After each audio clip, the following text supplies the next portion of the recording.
성인용품 매장을 하기로 하고 가게를 얻었으면 인테리어를 하는 과정을 좀 설명해 주시죠. 상가를 얻었으면 이제 인테리어를 해야죠. 인테리어도 비용이 굉장히 많이 들었기 때문에 과정은 좀 설명해 드려야 될 것 같습니다. 일단 성인용품은 사람 몸속에도 들어가는 제품이잖아요. 위생적이어야 돼요. 그런데 지저분하게 하거나 좀 저렴하게 하면 좋은 인테리어가 아닙니다. 사례를 먼저 들면서 얘기할게요. 고급스럽게 했던 사례들이요 굉장히 많았어요. 최근에 보통 젊은 사람들이 고급스럽게 해요. 그 사람 내가 창업해서 저도 가보거든요. 가보면 정말 고급스럽게 해놨어요. 그분들은 또 보면 장사도 굉장히 잘 납니다. 제품에 대해서도 너무 잘 알고 있고, 거기다가요 그분들은 홍보도 정말 잘 납니다. 다 갖췄어. 근데 안타까운 거 하나는요, 여유 자본이 많지 않다 보니까 상가는 좋은데 얻지 않더라고요. 골목 같은데 얻어놓는 사람이 대부분이에요. 그분들 생각에는 입지가 안 좋더라도 SNS로 인터넷으로 홍보하면 충분히 고객을 확보할 수 있다, 이 생각으로 고급스럽게만 해놓고 홍보 잘 넣으면 장사는 잘 된다, 이런 생각으로 차린 것 같아요. 일단 그런 사람, 성공하는 사람도 있겠죠. 근데 제가 시간 지나서 1, 2년 정도 지나가지고 그 지역을 갈 때 한번 보면 대부분 가게 문 닫아있죠. 참 능력도 뛰어나고 가게도 인테리어도 이쁘고 잘 됐는데 왜 문을 닫았을까 제가 생각해보면 여유 자본이 없다 보니까 가진 돈의 90% 이상을 인테리어와 물건 사는데 써버려요. 그러면 10% 갖고 홍보를 하고 버텨야 되는데 그 기간을 버티지 못한 거예요. 인터넷 홍보라는 게 바로 효과는 오는 건 아니에요. 그 기간을 못 참고 그 좋게 인테리어 해놓고도 실패하는 경우죠. 현실적으로 내 자본에 맞게 타협을 했어야 되거든요. 인테리어 비용도 절반 정도만 들고 물건도 좀 덜 받고 오래 홍보하면서 버틸 수 있는 시간이 있어야 되는데 인테리어에 너무 많이 투자를 해버린 거죠. 버틸 수 있는 여력이 부족했던 거죠. 그러면 저희는 어떻게 했냐? 저희는 대부분 매장이 성공했어요. 저희는 20개 매장이 첫 달부터 흑자를 냅니다. 첫 달부터 흑자 내기가 굉장히 힘들잖아요. 대부분 사람이 나는 인테리어는데 한두 달 걸리던데 이건 첫 달부터 흑자가 안 되는 거예요. 그러나 저희는 모든 매장이 첫 달부터 흑자를 냈어요. 전 매장이 첫 달부터 흑자는요, 우리나라에 어떤 업체도 이런 경우는 없어요. 저희 같은 경우는 해냈거든요. 저희가 첫 달부터 흑자 내기 위해서는요, 웬만하면 인테리어 기간을 5일 이상 넘기지 않았어요. 잔금 날짜도 월요일 날 줬습니다. 그래야 주말 장사를 할 수 있었던 거예요. 월요일 날 하면 금요일 날 오전 정도에 저희는 인테리어가 끝났죠. 오후에 진열하면서 금, 토, 일 주말 장사를 했어요. 이 성인용품은요, 평일보다 주말이 한 3배 정도 매출 나옵니다. 주말 장사가 굉장히 중요하거든요. 저희는 어떻게 인테리어를 했냐면요, 다른 사람보다는 돈을 한 40% 정도는 절약하고 시간도 굉장히 짧게 끝냈습니다. 매장 가보면 전부 다 고급스럽다 해요. 근데 비용은 정말 얼마 안 들었어요. 성인용품을 창업하려는 분들은 대부분 레드 컨테이너를 방문들 해봅니다. 왜냐하면 서울 핵심 상권에 다 있다 보니까 와보면 굉장히 깨끗하게 느껴요. 좀 세련되게 느끼는데 비용은 굉장히 적게 들었어요. 그 노하우를 간단하게만 설명해 드리겠습니다. 인테리어를 하려면 건물을 먼저 파악을 해야 돼요. 노래방이나 술집처럼 철거를 해야 되는 곳이 있나, 아니면 건물이 깨끗한 곳, 판매사업 같은 데를 얻었나, 그게 중요하거든요. 판매사업을 얻으면 좋겠지만 어쩔 수 없이 노래방, 술집을 얻으면 거기에 설치되어 있는 걸 다 치워야 되거든요. 방이든 뭐든. 그래서 철거가 하루 이틀 걸립니다. 철거 끝나자마자 제일 먼저 들어오는 게 전기팀이 들어와야 돼요. 철거하면서 전기선 다 끌어버렸기 때문에 컴컴해요. 그러면 전기팀이 들어와서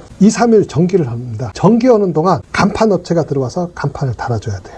전기업체 있을 때. 그리고 전기업체에 있을 때 해야 되는 게 CCTV, 인터넷선이 들어와야 됩니다. 동시에 하는 거예요. 간판은 밖에 다니까 간판업자는 밖에고 내부에서는 전기선을 깔고 있고 인터넷선하고 CCTV도 전체 설치하는 거라 많이 걸리거든요. 복잡하게 좀 엮여 있지만은 저희 같은 경우는 노하우가 많아서 같이 와도 돼요. 전기 끝나는 날 맞춰서 CCTV하고 인터넷 간판이 끝나요. 그 다음 같이 들어오는 게 목공하고 페인트가 같이 들어옵니다. 지저분한 부분은 목공으로 마무리를 잘 해야 되거든요. 목공하는 동안 페인트 업체들이 와서 싹 페인트를 하는 거죠. 그거 끝나면 마지막 날 바닥을 뭐 데코 타일이든 뭐 여러 가지 바닥 하루 잡습니다. 근데 바닥도요, 데코 타일이 아니고 뿌리는 거 있잖아요. 그거 하게 되면 굳는 기간이 또 있어야 돼요. 그거면 한 이틀 걸려요. 저희 같은 건 다 데코 타일을 했는데 하루면 끝나더라고요. 바닥까지 끝나면 그 다음날 하는 게 진열장이 들어오죠. 진열장 들어오면서 물건도 같이 들어옵니다. 그럼 보통 그날은 금요일인데 오전에 진열장 정리하는 동안 제품이 들어와서 진열하죠. 금요일날 오후부터 저희 같은 경우는 영업을 했어요. 그런데 여기서 제일 많이 돈 드는 게 진열장하고 간판, 전기 세 가지예요. 목공이나 페인트나 바닥은 얼마 안 들어요.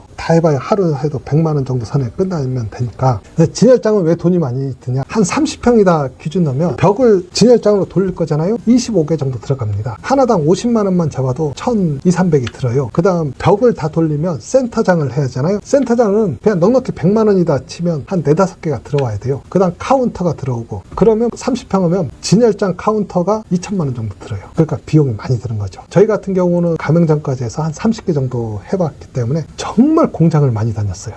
계속 전화 와서 견적 내고. 그냥 간판 가격도요, 견적 내보면 굉장히 차이 나요. 사람들이 대체적으로 네이버나 구글에 많이 검색하잖아요. 간판, 진열장, 공장 이렇게 찾는데 거긴 대부분 한두 사람이 쫙 도배한 거예요. 견적이 다 똑같아요. 엄청 비쌉니다. 거기보다는 경매하는 곳을 많이 이용해야 돼요. 진열장이나 간판이나 시안 올리고 이거 얼마에 해주냐 경매하는 곳을 많이 찾아야 돼요. 그러면 제일 큰 비용은 많이 줄일 수 있죠. 자세한 거는 이 영상에 다 말하긴 힘들지만 인테리어는 이런 과정을 통해서 합니다. 월세가 한 100만 원이다 이런 분들은 뭐 한 달 갖고 해도 돼요. 근데 월세가 서울같이 뭐 500, 1000 된 데는 하루하루가 뭐 20~30만 원이기 때문에 이때는 굉장히 짧게 끝내야 그 월세 내고도 흑자를 낼 수 있습니다.